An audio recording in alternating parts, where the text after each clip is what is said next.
Anantapuram urban MLA Daggubati Venkatesh చేసిన వ్యాఖ్యలు ఇప్పుడు రెండు తెలుగు రాష్ట్రాల్లో దుమారం రేపుతూ ఉన్నాయి. డైరెక్ట్ గా జూనియర్ ఎన్టీఆర్ వాళ్ళ అమ్మగారిని తిట్టడం ఎన్టీఆర్ ఫ్యాన్స్ ని ఒక్కసారిగా కలిసివేస్తూ ఉంది.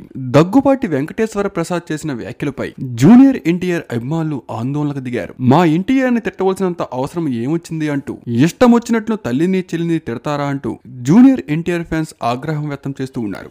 MLA Daggubati Prasad camp office వద్ద ఆందోళన నెలకొంది. Junior NTR fans MLA Prasad బ్యానర్లు ఫ్లెక్సీలను చింపేశారు. అయితే రీసెంట్ గా ఈ విషయంపై దగ్గుపాటి వెంకటేశ్వర ప్రసాద్ రియాక్ట్ అవుతూ అవన్నీ ఫేక్ ఆడియో కాల్స్ అని, నేను జూనియర్ ఎన్టీఆర్ ని ఎలాంటి మాటలు అనలేదని, నన్ను డీగ్రేడ్ చేయడానికి అలా మాట్లాడుతున్నారంటూ రియాక్ట్ అయ్యారు. ఆ ఆడియోలో మాత్రం క్లియర్ కట్ గా నేను దగ్గుపాటి ప్రసాద్ అనంతపురం ఎమ్మెల్యే మాట్లాడుతున్న సినిమా ఆడనివ్వనంటూ, నా పర్మిషన్ లేకుండా సినిమా ఎలా వేస్తారో నేను చూస్తా అంటూ, మా లోకేష్ ని తిడతాడా వాడు అంటూ ఘాటుగా క్లియర్ కట్ గా ఫైర్ అవుతున్నట్లు ఆడియోలో ఉంది. కానీ రీసెంట్ గా దగ్గుపాటి ప్రసాద్ మాత్రం ఆ ఆడియోలో ఉన్నది నా వాయిస్ కాదని, ఎవరో మిమిక్రీ చేశారని, నన్ను కావాలనే వైసీపీ వాళ్ళు టార్గెట్ చేస్తున్నారంటూ రియాక్ట్ అయ్యారు. కానీ జూనియర్ ఎన్టీఆర్ ఫ్యాన్స్ మాత్రం ఖచ్చితంగా క్షమాపణలు చెప్పాలని, లేదంటే ఊరుకునే ప్రసక్తే లేదంటూ ఘాటుగా రియాక్ట్ అవుతూ దగ్గుపాటి ప్రసాద్ ఇంటి వద్ద ఫ్లెక్సీలు బ్యానర్లు చించేస్తూ ఆగ్రహం వ్యక్తం చేస్తూ ఉన్నారు. అయితే నందమూరి ఫ్యామిలీ నుంచి మాత్రం ఎవరూ రియాక్ట్ అవ్వట్లేదు. ఈ విషయంపై నందమూరి ఫ్యామిలీ నుంచి అందరూ రియాక్ట్ అయితే